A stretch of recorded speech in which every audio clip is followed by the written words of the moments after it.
What's up, everybody, and welcome to the Wait, What Are We Talking About podcast, episode 107. My name is Bret, aka Enigma911, and today I'm joined once again by Corey, aka Corey Cudney. Corey, how are you doing today? I'm doing fantastic. I wasn't even prepared for the once again part. I feel like this is one of the first podcasts that I've guested on a Multiple. second time. This is Oh, like all right. record breaking. This is amazing. I love it. Nice. Yeah, we had such an awesome conversation last time, and we alluded at what we were going to talk about today, so I was really looking forward to it and excited. But thank you for popping on today, man. It means a lot. Yeah, totally. I am very excited to dive into our topics. And yeah, no, totally. 100%. Happy to be here. Awesome. Guys, if you want to catch this podcast live, you can always go to twitch.tv/Enigma911 every Sunday at 8 p.m. Eastern. You can join in the chat if you're a subscriber over there. We'd love to have you. If you can't catch it live, that's A-OK. You can go over to YouTube and now podcast services. The very next week, where it's broken up topic by topic and put as one big video and MP3 on the following Friday. Remember, guys, Extra Life 2021 is coming up on November 20th. That's a Saturday from 12 noon Eastern to the very next day of Sunday at 12 noon Eastern. 24 hours of gaming, trying to help out the kids and raise money for Children's Miracle Network hospitals. Any way you can help us out by either watching, donating, or just spreading the word would be greatly appreciated. And last but not least, hashtag add merch store. Get all of your swag over there, t-shirts, cups, backpacks, and more. Rep the brand. Support us, and we would love you for it. Okay. All right. That was a better rigmarole than last week. Last week was a train wreck. I was like, whoa. You were in it, and I distinctly had deja vu where I was like, I remember complimenting his housekeeping last time. Mm-hmm. You still got it. Yes. You still got it. Oh, boy. So, yeah, we got Corey back on once again, and Corey is a big old wrestling fan. So I wanted to kind of pick his brain about his wrestling fandom. So, Corey, first off, when did you start watching wrestling? Yeah, I mean, so I've been watching wrestling like officially since '06. Okay. I do have a funny story about being a kid, and I don't know what the year was, but I was a small child, Mm-hmm. and as most small children have this memory, I remember our parents' TV being like huge, and I don't remember if it was actually huge, but I remember it being huge, and we were like flipping through channels. And I don't know why in my head, but because wrestling became such a big thing in my life, I think I'll always remember this.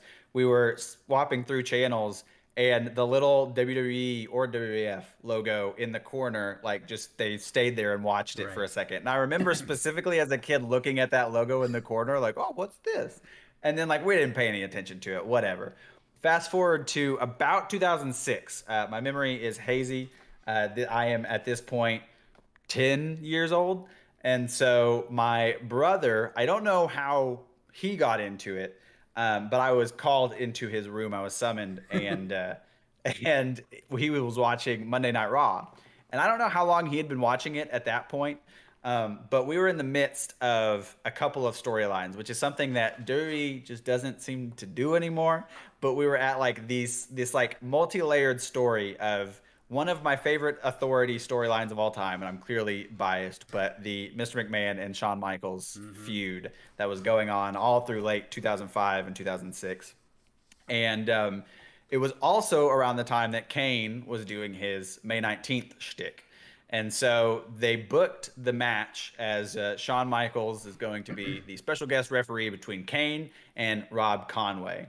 And this would be a very unremarkable match for most anybody, but for me, I remember it as like this. This is the moment that I saw it. My brother called me into the room, and I was like, "Oh, I like this. This is funny," because they made Shawn Michaels wear a yellow T-shirt with May 19th written all over it, and the whole gimmick of the match was that it was pretty much just purely a comedy match. That Shawn would go into it. Kane was going to come out and be all brr, but Shawn knocks out Rob Conway before the match starts, puts the T-shirt on him, and hilarity ensues of Kane like just demolishing Rob Conway, Shawn Michaels going underneath the ring, grabbing a trash can, like holding it on the rope, acting, all innocent. Kane would grab it. Shawn's like, oh, how did he get that? And then he counts the 1, 2, 3 super easy.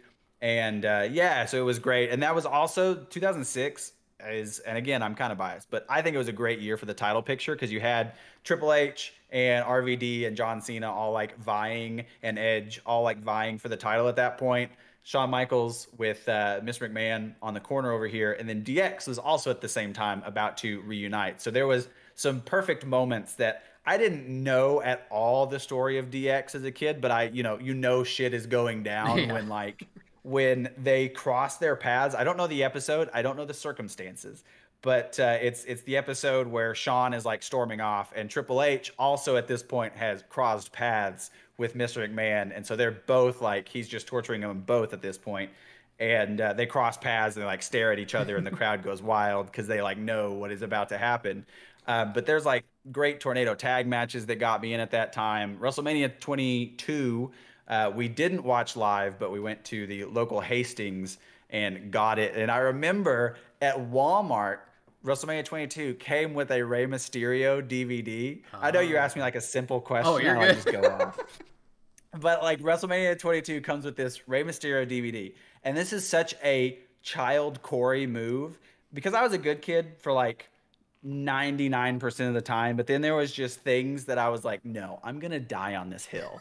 My brother was like, okay, we're going to share this WrestleMania 22 thing, but I get to keep the Rey Mysterio DVD. And I was like, no, I want the Rey Mysterio DVD. Had I ever heard of Rey Mysterio at this point? No, but I wanted that DVD. And so we ended up getting 2 of these like $30 WrestleMania packs just so my parents wouldn't have to hear us yelling back and forth. And I should have actually grabbed it. The exact same WrestleMania 22 nice, is sitting like right over there. I sold most of my wrestling DVDs a while back, but I kept, the few that were super important to me, and that will always stay with me as long as I have a say, just because it's WrestleMania 22, fantastic show, phenomenal. And pretty much ever since then, like a lot of people, I kind of dipped out of WWE around 2008, 2009. CM Punk brought me back in for a little bit with the Summer of Punk. I dipped back out because 2011, 2012, most of 2013, not that great. And then I started getting rumblings of Daniel Bryan and the Yes Movement and everything like that. And especially with the network and WrestleMania 30 and all that good stuff just happening at the same time, I tuned in to the run up to WrestleMania 30 in 2014. And I pretty much just haven't stopped since then. So it was really strong with WWE and TNA about 06 to 09. And then a big break for a little while with sparse connections. And then pretty much since 2014, as most viewers, I think these days, I'm passively paying attention to WWE. Right now, AEW is a weekly viewer of both, Rampage and Dynamite. And Dark and Elevation, every once in a while we'll see it on the TV, but mostly those are the big things. And my brother is also super huge into everything. He watches GCW, and he's a really big Nick Gage fan, and so yeah, he's the one who he has the New Japan subscription and has for like years. Doesn't tune in to all their pay-per-views or anything. Yeah. He's the definition of the consumer you want, where he doesn't tune into everything, but he's going to keep the sub just in case he wants to. And so, yeah, no, wrestling has really informed my life pretty much, like I said, since about the age of 10. So about the last 15 years, I've been either paying attention to it directly or passively paying attention to it with it in the background. Nice. Yeah, that's so a shockingly surprising, like, another area where we like line up really well, similar to the last episode. So as a kid, I had like action figures and stuff. Did I really know like where I got these or however? No, but I remember playing with them. I do remember as a kid seeing, my parents had a VHS or something, a copy of it, but I remember seeing the barbershop scene, Shawn kicking Marty. Nice, yep. So that is like the moment that sticks in my brain as a kid from watching it. And then nothing. Like I said, I had the figures, but other than that, really didn't watch anything. Yeah. And then 06 rolled around. Oh my God. I think it was the SummerSlam of 06, because I didn't watch WrestleMania 22. WrestleMania 23 was my first WrestleMania to like watch pay-per-view wise. So I think it was that SummerSlam. and I watched it at an uncle's house and was like, oh, and then my cousin was really into it, and like it got right back into it. So yeah, I've been watching since that point, and then Nice. I've been pretty consistent with it. Like Monday Night Raw was always a questionable one to watch, just because I got school the next night or next morning, excuse me. So it's like I can't stay up. But like SmackDowns, I would always watch. ECW, I tried to watch when I was older or when that was on. And then, yeah, just following up with the pay-per-views and stuff like that. And then you mentioned TNA, or Impact now, but same exact scenarios. Like, what is this? Uncle had it on. I'm like, oh, okay. And I was just hooked in. Just right TNA was like the cool one to go to. You were like, they're doing the X Division stuff. They're doing awesome stuff over here. Yeah. Especially in that 06, 07, 08 time. Those were pure they were crushing it. They were crushing it. And I remember when like the Monday Night Wars 2 happened, and I was like, oh, this is going to be interesting. Obviously, we saw that one, but you know. Ooh. Yeah. And then from there, like NXT started being a thing. And I remember when it first started with the talent show, and I was like, okay, all right. And then obviously it started getting momentum and then becoming the black and gold brand. And just like, once that happened, I was like full in on that brand. Like, that was just awesome to watch. And then like learning more about like Ring of Honor and New Japan and these other companies, and like, oh shit, like indie wrestling is actually pretty big, and kind of learning these names. And then because of that, this will kind of lead into my next question, but I had the opportunity to go to NXT Brooklyn Takeover 1. Nice. That was insane. Just being way up in the nosebleeds and just like, holy shit, this is awesome. Those Brooklyn shows are nuts. Oh yeah, takeovers are always great, but yeah, that was something special. And like, it's been something that they did. I think they did a 24 on or some special on. But watching that just like put me right back in that place. Like, holy shit, like that was a moment. That was awesome. So yeah, have you had any live experiences, whether it's WWE or another brand, that you've gone and watched a show? Yeah, like I think a lot of kids, obviously there are definitely, if you live in a higher populated area, you can probably you can start at like the televised events. But growing up, I grew up in Midland, Texas, and they came through for house shows every once in a while. But even then, it like really wasn't that often. And so I don't think I saw a WWE thing for quite a while. I think it was like '08 or something. It was a few years before I actually got to see anything. And it was just a house show. I remember Shawn Michaels is there. Shawn Michaels is always my favorite, still probably always will be my favorite. And so like, I remember that he was there, but that's pretty much the only thing I remember. That the bigger thing, which is so weird, I should have thought to bring these things out, but I didn't. It's in my closet somewhere. We have a poster from it, or a poster. It's an 8x10 printout.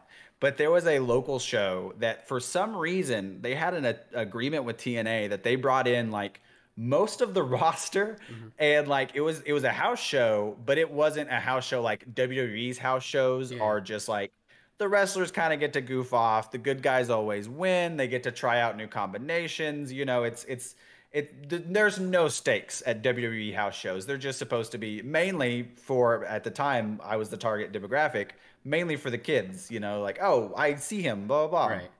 And, but this TNA house show was like totally different. They were bringing out like barbed wire tables and all kinds of stuff. Like they were going for it. It was like Abyss, and Christopher Daniels, I believe, was still doing Fallen Angels, but he also did, oh man, I can't think of his name now. The Mask. Yeah, Curryman. He was double booked that night. He also did a Curryman match. Like Kazarian was there, and like there was just all kinds of huge names at the time, and you know, have gone on to still be huge. But that was like the house show as a kid that really stuck out with me. I went to a few house shows when I moved to Amarillo, Texas. You got a few more house shows, Amarillo being a big wrestling scene associated with the Funks and everything. And so most companies like to go house shows through there, but they never bring televised events. There's nothing big enough to really hold that there. They'll always go to Lubbock, which is just 2 hours down anyway. So like Raws will go to Lubbock, you know, once a year or something. And so my first televised one, I think I leaped in. The first televised thing was Royal Rumble 2017. Was the Rumble and then the associated NXT the night previous. And that one was awesome because that was the one where like Seth Rollins and Triple H were in the middle of their feud. Yeah. And so Seth Rollins runs out and he like hijacks the show for a second. Like I remember that was huge. It's the one where Bobby Roode lost the title. Maybe he won the title. I think he won the title. But anyway, like that was an awesome takeover. And yeah, Royal Rumble was also awesome. Like you said with Brooklyn, we were up in the rafters. There was like 50 some odd thousand people there. And so that was by far the most amount of people I'd ever been in the same area with. Yeah. And so it was just bananas. And it was so funny to see when they were walking down. And I remember is the only thing that I really think I've ever lived through in my life where it was a viral thing on Twitter where if you remember that year had a super long walk. And so if they had any of the like super heavyweights or anybody like that, they were on the little golf cart. And the camera crew, we didn't know this live there, but the camera crew was doing everything in their power not to show, you know, them being carted down. And some people, it was really funny. You know, they were just like, hold on, and like didn't want to look at anybody or anything. Big E was really funny because he was doing like the Queen wave as he was going. And like, that was awesome. But yeah, so that was like a phenomenal time. And then AEW, now that me and my brother are adults with dispensable income, we've gone to 3 or 4 of those shows. AEW's been to Austin twice now. We've been to both of those, and those were both just awesome shows.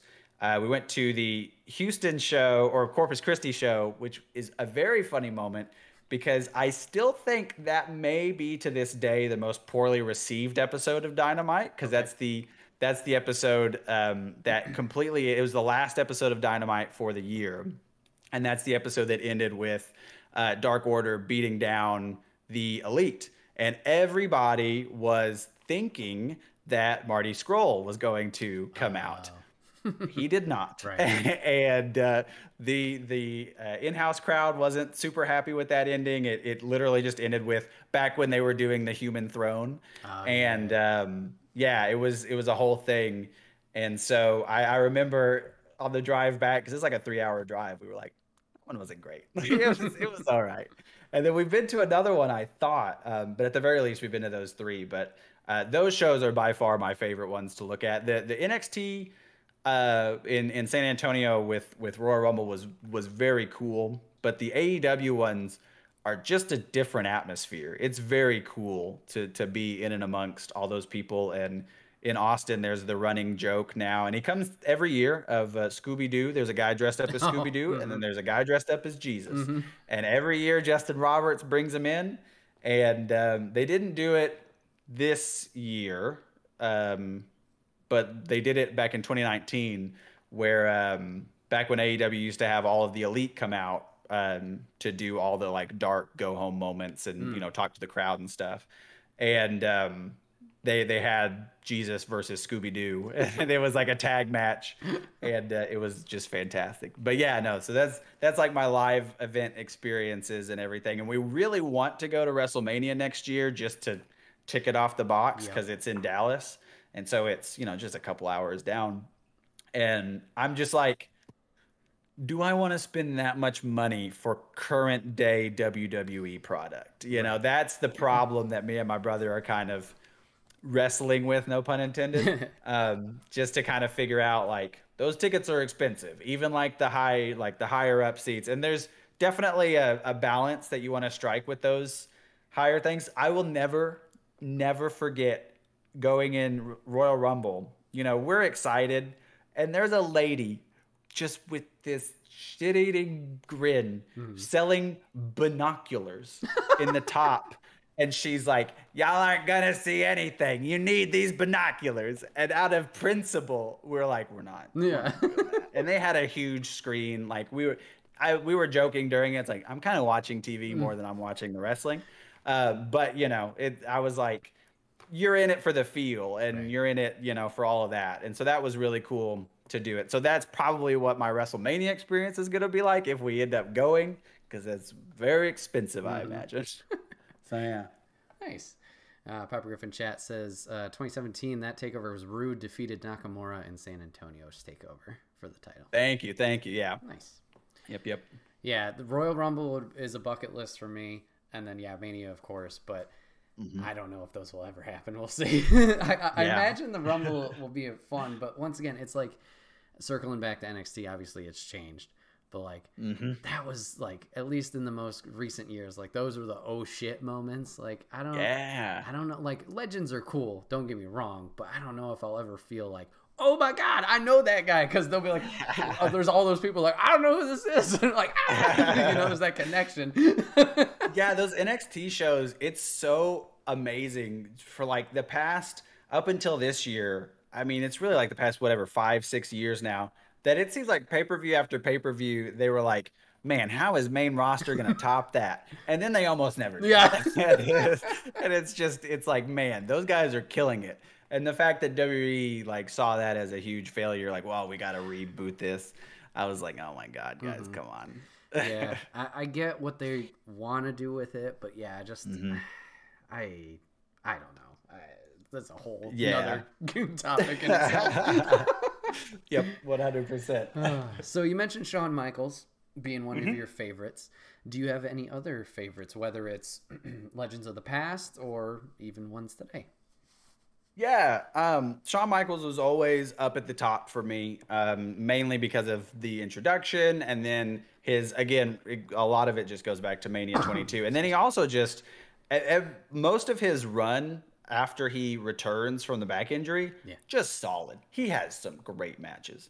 And everybody loved the Shelton Benjamin moment in the Raw intro. Yep. You know, it's like the best moment. But directly underneath him, I'd have to say Jericho. Okay. I feel like in his recent years, he's kind of been iffy for a few things. But I mean, just overall, like, he is an amazing performer, and the amount of times he's right up there with Matt Hardy, who was like another of my top fives.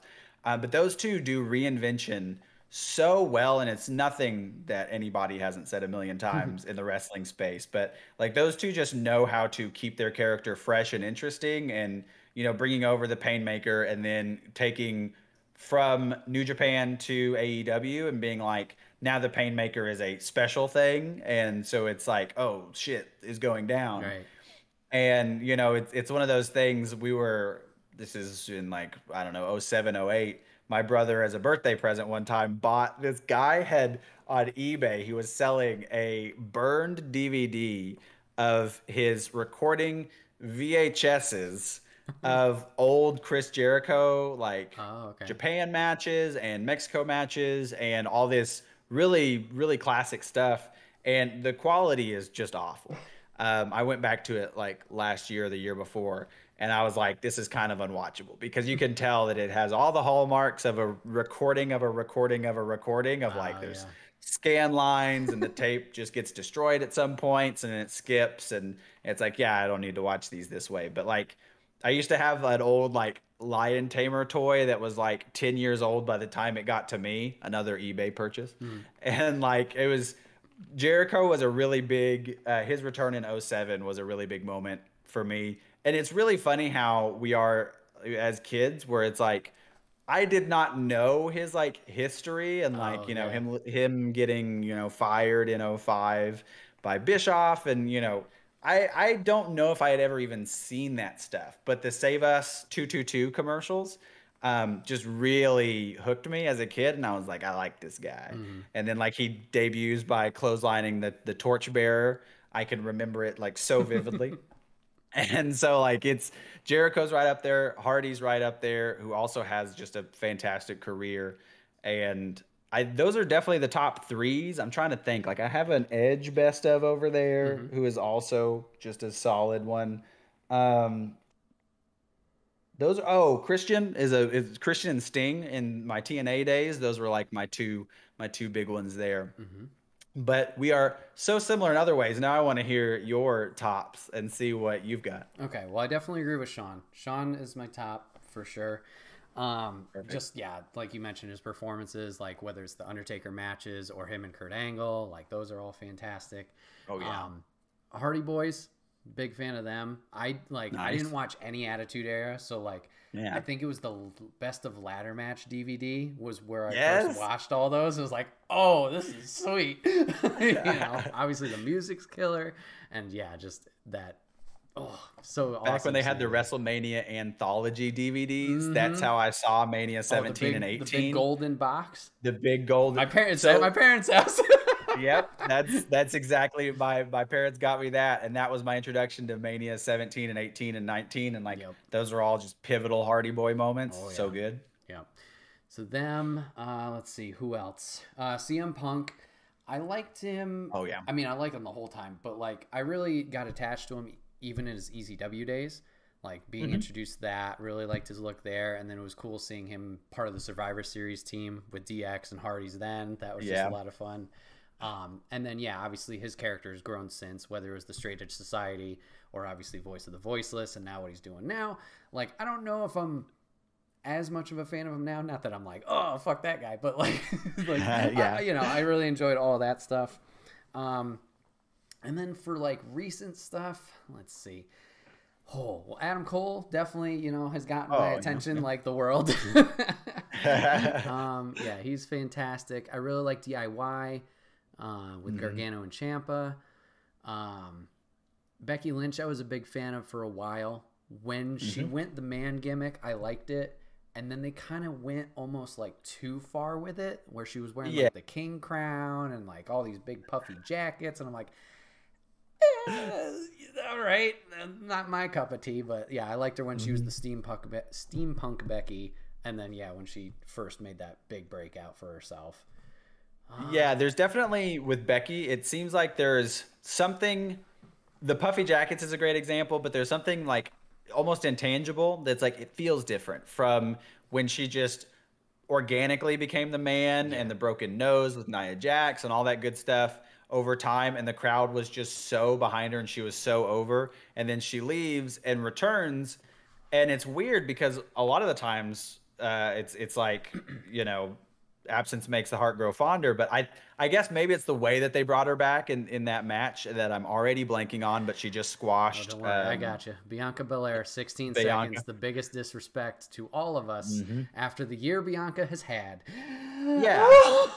Yeah. It is. Yeah. So I think that just like was like a weird way to start it. And so, but yeah, there's definitely something where it's like, man, you used to be super cool and you're still super cool, but something's changed. Yeah. And I haven't put my finger on it yet. Like, Yeah, I 100% agree.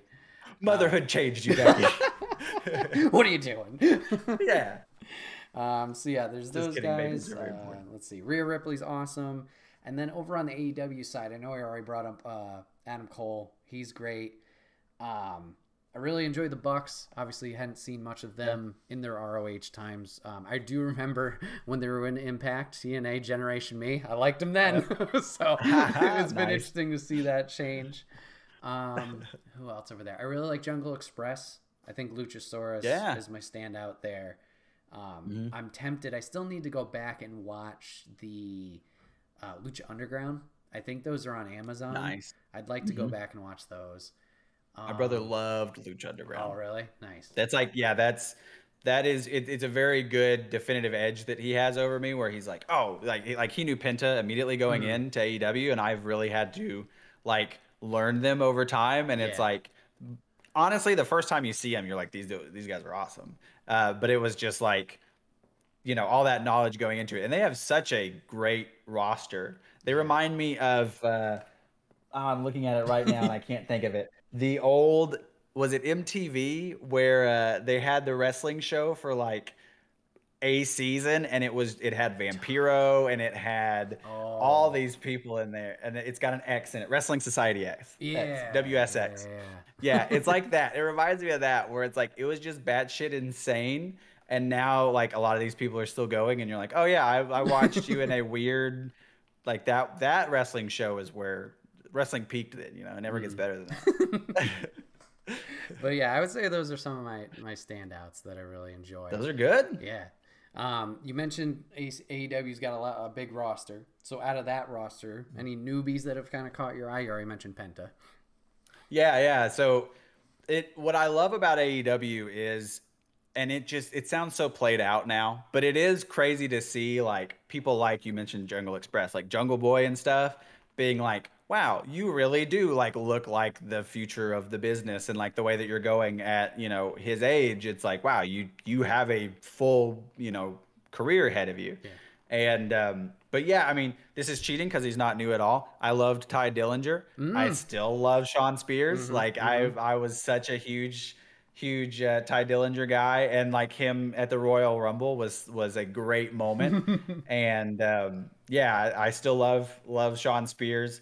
I'm trying to think. They do have a big roster, and now it's like until you ask me, I would have been able to tell you, and then now I'm just like blanking yeah, on I feel that everybody. on the spot. Yeah, they got a huge roster, and like it's good and it's bad. I've had this conversation a few times where I'm like, I'm a little worried that people are gonna get just lost in the shuffle.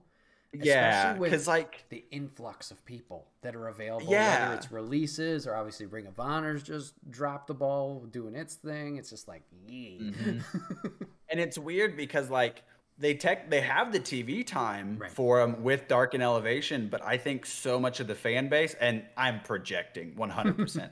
I think a lot of the fan base is like myself, where it's like I will tune in every Wednesday and every Friday, but for whatever reason, getting me to tune in on Monday and Thursday, I think is when Tuesday. Okay. Yeah. So getting me to tune in on Monday and Tuesday is like a whole other thing. And so, yeah, like, I don't know what's going on Dark and Elevation, but like, you know, there could be some really great matches happening over there. Last time I checked on it, it was like a lot of like, I don't want to say, yes, that's I was about to say, like a lot of squashes and stuff. And again, he's not new, but Miro's like chosen one gimmick lately has been so great. Like I loved the like a couple weeks ago where he was like mocking God, and then this last week where he's like, first you turned your back on me, and then now you give me a title shot. Are you mocking me? And he's like, now he's just arguing with him week to week, and it's great. So that's what I love about AEW is a lot of people who seemed kind of pigeonholed in WWE seem to be given the freedom or given more ideas, or I don't know exactly what's going on back there, but I think it's working for a lot of people to like really just be able to be themselves and have some great ideas and everything. Yeah. Anna Jay has been very interesting to watch. I do love watching Ty Conti's evolution over time of like, even at the beginning of her AEW stint, you're like, she's still pretty green. And like over time, it's like, oh yeah, she's like a pivotal, like, or like a essential part of the roster now. So I like that that's something that I like, that they're putting in the effort, and they're putting in like the time visibly to newer talent and stuff to see. And like I said, if I was watching Dark and Elevation, I'd probably be a little bit more privy to that even more to be able to see stuff. But my brother really loves, I think it's Lee Johnson who has a match next week. Yep. My brother absolutely loves him. He's one that I haven't. It's funny because like, so my brother is also training to be a wrestler. And so it's funny because like he's very tuned in on the indie side of things. And so I'm like, he'll mention somebody and I'm like, oh, okay. And then I won't think about it for a while. And then that person will show up on Darker Elevation. And then that person may show up on Dynamite, and I'll just be like, "Oh, okay, that's cool. Yeah, I've heard about this guy now for weeks." So it's been really interesting to hear people's come up like that. Yeah, it's definitely interesting to see that journey, like you mentioned. I totally agree. Dark and Elevation, yeah, it's a weird one. I agree. Where like. It is a lot of enhancement stuff, so it's kind of hard to be invested. That sounds weird, but like, I don't know. Like I usually have it on in the background every once in a while. I'm like, oh yeah, there's so-and-so doing their thing.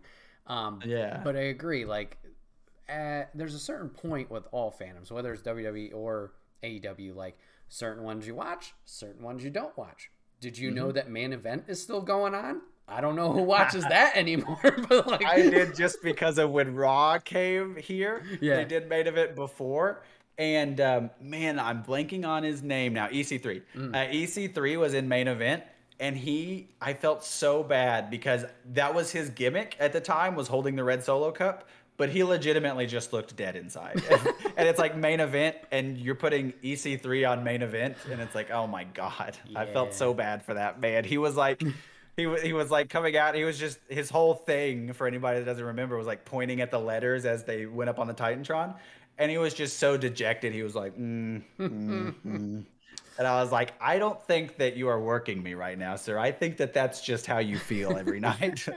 Which I don't know where he is right now. Did he go back to Impact? I haven't seen that. So he did a short stint in Impact. I think he might have done a program with Moose. That was during the time where Moose brought back the old TNA title. So he did a little stint with them, or him.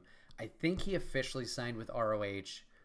I don't watch much of their products, so I don't know exactly what was going on. But then he's also been doing his own thing, the like control the narrative storyline. And I think he's hosted maybe 1 or 2 of his own pay-per-views. The most recent one was maybe 2 weeks ago, and it had Braun Strowman and some other people on there. So yeah, he's putting in work for himself. Yeah. Good for him, man. Yeah, good for definitely. him. And that's another thing too. Like you mentioned with AEW, like they're letting former WWE people, or people who didn't have a chance per se, and kind of releasing them. And Ruby Riott, I forgot, or Ruby Soho now, excuse me. She's another one I really enjoyed. And I remember her showing up in NXT, not knowing anything about her, and just like, whoa, that's a different look. And then like, I love the Riot Squad, but yeah, Riot Squad just never seemed to like get anything. And I was like, this stinks. So seeing her over there now, and then like watching her debut and having people chant for her before she even came out, I'm like, hell yes. Good for you. I was telling that to my brother while we were watching. I was like, wow, I would not have guessed like that she had such a huge, and I mean, even from interviews, it sounded like she wasn't guessing that she was going to have that reaction, which is just so much better. Like, I'm not the hugest Ruby Soho fan. I like her and everything, but that's just the perfect moment of like wrestling these days where you're like, I'm happy for you. Like, you deserve this, Ruby. Like, you go, girl. Like, that's 100%, awesome. 100%. And then the last one that I can think to come to mind that I just really enjoy and I knew nothing about before, Brandon Cutler has won me over, and I love his stuff. Whether it was Initiative and the losing streak early on, and then obviously now he's being the lackey for the Super Elite, or just the Elite in general. But I just love seeing him do his thing. Yeah. Just very entertaining. He's done. I love. They have nailed my type of humor, especially with the cold spray. Just the ways that they can. The ways that they can involve cold spray into this, I'm just like, that's amazing. And I crack up every time they do it, like in lieu of pyro, and he'll do it in front of like the BTE camera. He'll like, and it's so good. Yeah, that's another thing too with BTE. Just like I like obviously he's doing footage with them entering, but I love the little bits where he puts the camera down and like you can hear him chanting, saying or something, and then he'll just get smacked or whatever. It's just that little extra. It's amazing. Now that we're talking about it, that is my one other piece of like weird feedback on AEW. I feel like everybody has their own vlog, and I'm like, if you have a good following on your own blog, like, who am I to stop you? You do your thing. Right, but I feel like everybody Sammy, has a blog. Thunder, Evil Uno. Yeah, it's crazy. Is it 2.0? They also have their own show. Yeah. They 2.0, and then they were crap. What were they in NXT? They were Everrise. Jesus Christ. Yeah, I just know that they are Matt and Jeff, and I'm like, what a weird choice for that one. Like, I will say on tag teams. Now, this is kind of a controversial one, and granted, I started feeling this way before the heat came, and I still kind of feel like this. But I'm actually like pretty high on. I cannot think of their team name, but Caster and Anthony Bowens. Oh, Acclaimed. Acclaimed, yeah, thank you. Yeah, I actually dig the Acclaimed. Yeah. Like they were really good, and I was kind of like, I was a fan of their feud with Varsity Blues. Or Varsity Blondes. They took it too far that one time, but I feel like they had a good. And again, I'm kind of biased, but they were doing the exact same shtick as Crime Time was doing to Lita back in the day. And I was a child and laughed at it back then, and I'm a child and I laugh at it now. And I'm like, they seem to be having fun. And, I don't want to be this guy, but it seems like ever since that happened and their feud like just went to a halt, like I haven't seen Varsity Blondes like since then. And I'm like, well, that kind of sucks that it seems like their momentum's also got halted, and somehow the Acclaimed has now gone past them, and now the Acclaimed is on everything. And I'm like, well, this is not how this feud should have ended up. Like the heels progress. Yeah, there's a couple of people who I've seen like they get behind and then just drop off the face of the planet. Like Sonny Kiss is another one. Like he got that awesome TNT title match against Cody, and they did great, and like he was getting the fancy entrances and all that, and then just go to Dark, go tag with Joey Janela, and then do nothing with it, and now you're fighting against Joey Janela, and I don't know if you're still doing anything with it. It's just like, okay, all right.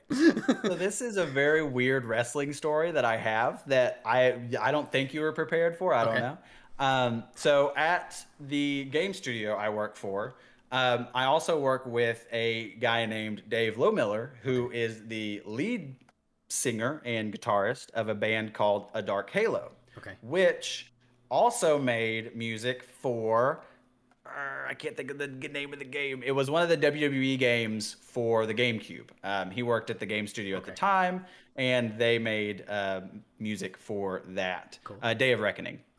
They feature on the Day of Reckoning soundtrack.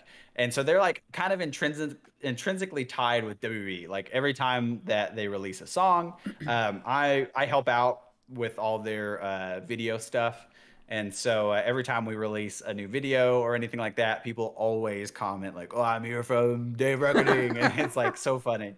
And we found out through just noticing stuff, we had the story told to us that we found out Sonny Kiss is actually a huge Dark Halo fan. No way. And so it was really funny because Dave was like asking me about him, and I was like, yeah, totally, he's awesome, like hit him up.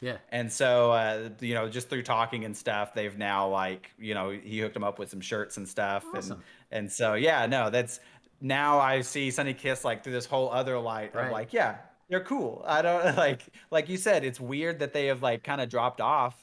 That is definitely, AEW's got the big elephant in the room that everybody talks about, the women's division. And then AEW also has that other problem of like, especially, and I love it, with having the CM Punks coming back and the Daniel Bryans coming back and everything like that. But that is a kind of a bad side effect, is a lot of the other people kind of get lost in the shuffle, because now every Impact or every Dynamite or every Rampage is either going to start with CM Punk or it's going to start with Daniel Bryan. And that's been like the thing for a few weeks, and I love both of them. So I can't, I have no complaints about it. But yeah, it is kind of, that's kind of the bad side of that. But CM Punk coming back was such a moment, so I will take that over, a lot of things. Papa Griff, very important comment in chat. Who the fuck is Griff Garrison? I know that he gets this a lot. Every time I see him, I'm like, that's just a big jungle. They're the same person, just scaled up. Just this 150% scale right there. Oh boy. And it's so sad that it's like the only thing that I hear of from WWE is like, oh, Roman Reigns is still doing really good stuff. But like that's all I know to talk about with current day WWE is like, oh yeah, Reigns is doing pretty good stuff. And I will say the Reigns and the Brock feud looked interesting. It's kind of weird that they gave it like the crown jewel thing, like they already had the match. That felt like they should have led up to like Mania or whatever. But yeah, I hear that one's good. But that's kind of what I know, right? I mean, shout out to Xavier Woods and Big E for winning their respective King of the Ring and the championships. Like that's awesome. But yeah, I haven't tuned into Raw or SmackDown in a little while. Yeah, social media has been my way of keeping up with everything. I think I was keeping up with NXT week to week, but then with me working nights, I can't really watch SmackDown or anything, or AEW. So I'm like, oh, hello Twitter, just keep refreshing, see what's going on. But yeah, WWE's. I agree. Roman's been killing it. The thing they've been doing with him and the head of the table has been great. And then other than that, it's just like they all perform solid for the most part, which is great. Like I'll watch the pay-per-views and have it on in the background or whatever, and I'm like, oh yeah, it's good. But there's still something like, just, I don't know if it's just seeing the potential that's being like not used at all. it's just like that's the downer, or like, why are you doing that with so and so, or why aren't you doing that with so and so? It's just like, I don't know. And I can't imagine that it has helped, the morale backstage, that all their friends keep getting fired. Yeah. So it's like, you've got to, like, I can't imagine what the backstage feeling is. That's like nobody's safe and like everybody's on eggshells, I would imagine. Like, I don't, the one for me, and me and my brother keep talking about it, but the one for us always goes back to Braun Strowman, because that was like a WWE guy that like built from the ground up. He had the look. He was like a WWE person. And the fact that they let him go, I'm like, they could let anybody short of like Roman Reigns or Brock Lesnar go. Yeah, right. Other than those two, I feel like anybody's on the chopping block. And so it's just super weird. And Wrestle Talk has talked about this. It does kind of make it hard to, or maybe it was Going and Raw. Maybe it was all of them that talked about it. But it does make it kind of hard as a fan to be like, do I, want to get up on Monday night and like, change it over to the USA Network and watch it? But it's like, I don't know, you just let go like some really cool people that were like trying really hard for you, and you made all this money, so it's weird. But I'm like, I don't know if I want to support you right now, Right. dude. It's like, it's the double-edged sword. Like, I watch to support the talent, but then I'm also supporting. And it's like, how do I send a message without fucking over the people that aren't doing good? It's like, It's God. it is such a weird reflection of the games industry, where we have a lot of publishers out there that are making shady moves and stuff, and people are like, well, do I buy the games? And you're like, well, the publishers are going to make money despite themselves, and the developers are the ones that it's like are tied into bonuses or performances and whatever else. And so it's like, it's such a weird mirror that I haven't even thought of until you worded it like that. But it is funny how funny in a bad way, Yeah. how the two industries kind of do that to the people who actually make the product and actually are the ones going out there. Right. Nice. Well, I got one more question for you. Back to the AEW side of things. Obviously, we've had a lot of talent come in, make their debuts and make some moves over there. Is there anybody, whether they're signed somewhere currently or not, that you would like to see make that jump to something like an AEW to get that second chance or that freedom? I mean, the easy answer, because I'm a stupid mark, is the rest of Bullet Club and the rest of oh my gosh, why am I blanking on their name? Adam Cole, NXT, Bobby Fish, Kyle O'Reilly, Undisputed Era. Undisputed. Yeah. Get the rest of those. I can't remember if it was my brother Wrestle Talk or Going in Raw, but somebody mentioned like one day it is possible for us to get Elite versus Undisputed Era. And it's like, how cool would that be? And it's like, that would be awesome. Have like an AJ Styles go over there or something as well.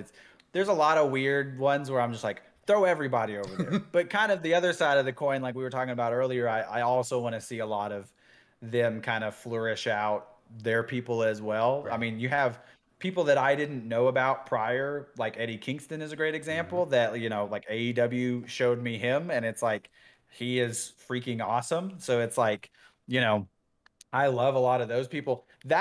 It's a corny answer, but that's, the answer is like those people that I don't know that are awesome, that somebody else does, and they're like trying them out or whatever in the back end. But yeah, those are like my two different answers of like, bring in the rest of the Elite or bring in the people that I don't know about and, bring them up. Cool. Awesome. Well, that was a blast. Well, what about me? What about you? Oh, yeah. Boy. You can't just not answer your question. Well, that's why it's a question. Fair. Man, that's tough. It's a toughie. Because, yeah, like you said, going back to the point of like establishing people they have, because I've talked about that. Like, you just keep bringing in new people. Like, I don't know. If everything feels like flashes in the pan sometimes. Like, especially with the hidden or forbidden door that they had. Like, somebody show up. Oh, we're all excited. And then they do nothing. And then, oh, it's the next thing. And then it's just like revolving. Yeah. What's the next surprise? So, that's a tough one. Yeah, because there was that moment where it was like, Miro shows up, and I'm even blanking. But there was like a good moment because WWE has just had a steady cadence of letting people go since the pandemic started. Really, that's been it. Is since the pandemic started, like I feel like every 3 or 4 months we get a new round of people that everybody's like, oh, who's gonna get hired by AEW? And it's like something's got to give at a certain point. Right. They can't hire everybody, unless, like we were talking about earlier, they can really, no pun intended, elevate Dark and Elevation. But I don't know how you do that. That's where I'm a poor fan, where I'm like, I'm telling you this is my pain point as a fan. I can't give you the solution because I don't. It's short of you just going on TV being like, hey, we know Dark kind of sucks right now, but you should tune in because we're really trying to fix it. I don't know how they can, bring us in. But granted, they have a good track record of treating their fans with respect and transparency, for the most part, I should say. So it's like, honestly, if they did something like that, I'd respect the hell out of it and be like, you know what? I will tune in next Monday. Like, I don't know if anything's going to be different, but I'd do it. Right. But yeah, I think that I think that's the easiest way, that if they do want to bring people in, and you want to give local talent paychecks too. So like, it's hard not for me to say, don't give local enhancement talent their day in the sun, because they can also find new people that way too. Yeah. So yeah, they've done that. It's a tough balance. Yeah. So thinking about it, not because I'm unhappy with what they're doing, but I just think it would be interesting to see in a new environment. I thought of two, both from NXT. I want to see MSK or the Rascals in Impact. I'd like to see them against some of AEW's tag team division. I think that could be exciting, and I think they would fit pretty well, especially with their, high-flying, fast-paced style. And then another one who's caught my eye in the past couple of years, but Io Shirai. What can she do when she's fully let off the chain? She would be a great addition to the women's roster at AEW. Like previously mentioned, that's one of their, and I think they know it because everybody yells it, is the women get one match per show, and only one match. No more, no less. They get one match per show, and it's normally the same, 3 or 4 faces that you've seen, just in a different combination. Right. So yeah, Io Shirai would be dope. I didn't even think about that. Yeah. Shotzi Blackheart, bring her over. Yeah. Great. Hopefully the TBS title can do something with that division. Just bump it up a little. I have a problem. Ready. With these titles. Why? Like, okay, so when they unveiled the TNT title, I was telling my brother Colby, I was like, I hate this. Like, it's just the logo. And my brother was like, no, you don't get it. It's Dynamite, TNT. And I was like, yeah, but it's just the network logo. I never made that connection. I'm stupid. He was like, and I was like, you know what? You've kind of won me over. And then everything happened, obviously with Brody and everything. They bring in the new title color and everything. Like, I wasn't a big fan of the red was before. Now it's, or was it now it's color. red? Yeah. Now is it black now or red now? Now I'm complaining about it. And I can't. I remember it was green when Miro had it. Yeah. But anyway, I had such a problem with that. And then now they unveil the TBS title, and now my brother's like, yeah, that's kind of weird with the TBS logo. And I'm like, yeah, it's just like, I don't know. Like, although I do love Britt Baker's call out in her interview, she was like, I was hoping for the Cartoon Network title myself. Right. Like, that would have been cool, Britt. You're right. So yeah, no, I have a problem with those designs, but I love what they're doing, with them and everything like that. Having your own like intercontinental style, where the workhorse title is always a good thing. So I'm always behind that. And like you said, hopefully that kind of emboldens the women's division out a little bit as well, and gives them more to like aspire and fight towards. Papa Griffin chat has kind of brought up a point. He says, I don't know why the perception of the women's division is weak. I don't think that's true at all. Is there something specific that you feel doesn't connect with the women's division that could make it better? With me specifically, I think it's they feel, so let me change that a little bit. I don't think the division is weak. I think the handling of the division is weak. Okay. Like I said, like I was joking, they get one match per show and one match only. They may get a backstage promo. It is always interrupted by somebody. Right. And it's like, I don't, it just feels weird to me that it's like you have like a great, that is a good call out. Thank you. You have a great roster of people, but it doesn't feel like you use them. And the TBS title is a great example of that. Like they have the roster to fill out an entire tournament bracket, but I feel like I don't see any of them. I feel like I see Britt Baker every week, which is great. I love Britt Baker, but I feel like I see Britt Baker every week, and I feel like I see, oh man, I swear I'm normally pretty good with names, but Nyla Rose. A lot of I feel people like to I see go. Nyla Rose. Mm-hmm. Yeah, I feel like I see.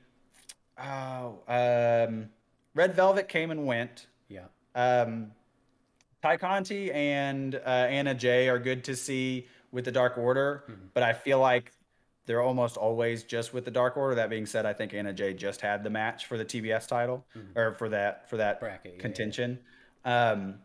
And I mean, that right there is a good example. Like you said, maybe the TBS title will give them more matches, but that's just my issue is I feel like, and I could be completely off base, but I feel like in the 2 hours that we're given, I feel like they should just have more of that pie. Because again, they have one match normally, and I could be saying this, and Dynamite they could have had 2 or 3 matches, and I just don't remember it. Um, but yeah, that's my personal perception. And maybe it does get better with the TBS title. I know they are working on it. Mm-hmm. That's like I said, everybody and their mom says it. So, Right. if it isn't slowly getting better over time, then they're not that great backstage. And I know who they have helping out the women's division and everything, and booking it out and everything that they are working on it. So that would be cool to see over time. But yeah, I think that's good. Yeah. And I've extended that sentence too long anyway. Oh, you're good. Yeah, I agree. The Raw, like they have a lot of names because I was going through it in my head as you were like listing people. Like you got Bret, you got Thunder Rosa, you got Chris Statlander, you got Red Velvet, you got Jade Cargill, you got Nyla Rose, you got Chris all Statlander. these names, and like thinking about them, like yeah, these are pretty established women. But I don't. There's some. Maybe it's just me. There's some disconnect. I just am not like super amped for them. Like Bret and Thunder, I would say are my two most interesting. But then even as you go and Ruby, even as you go farther down the line, like you got Jamie Hayter, you got Emi Sakura, you got Riho, both Rihos actually, because there's two of them. You have all these women, and I see them on Dark, I see them on Elevation, but once again, those are kind of like quick matches. It's just like I don't know. It's something. It's weird because the talent's there, and I recognize these women are good and have something about them, but I don't know. It doesn't pull me the same way as maybe like a Charlotte or a Sasha or a Becky, and maybe it's just a time thing. Maybe it's just like it's a growing thing, and we haven't gotten to that point yet where I'm fully invested. I don't know. It's odd. It's an odd thing. Think about what I like about the AEW women's roster. I've been saying this about two of them in particular, and I completely forgot about it until you said her name. Jamie Hayter and Jade Cargill. I've told my brother this. They both remind me of Street Fighter characters, and I love that. Now, mainly, is it my brain telling me this because AEW has a Street Fighter like connection? right. Maybe, but I'm also like these look like people that you would just like choose on Street Fighter, which is awesome to me. But yeah. Also, thank you for challenging me in the comments because I haven't like thought about my position on things. You know how you are, like not you, the royal you. Yeah. Like you know how you are, like you just say the same thing over and over again, and you don't even think about why you're saying it anymore. And that's a great example of I was like, no, you're right. Like they have gotten better, and I think it really does for me just stem with the TV time that they get and just the lack thereof. But yeah, like naming people and stuff, like that's a great example. Because yeah, Nyla versus Rio, the title change happened here in Austin. Oh, okay. And it was like such a great moment, and I was like, this is a fantastic match.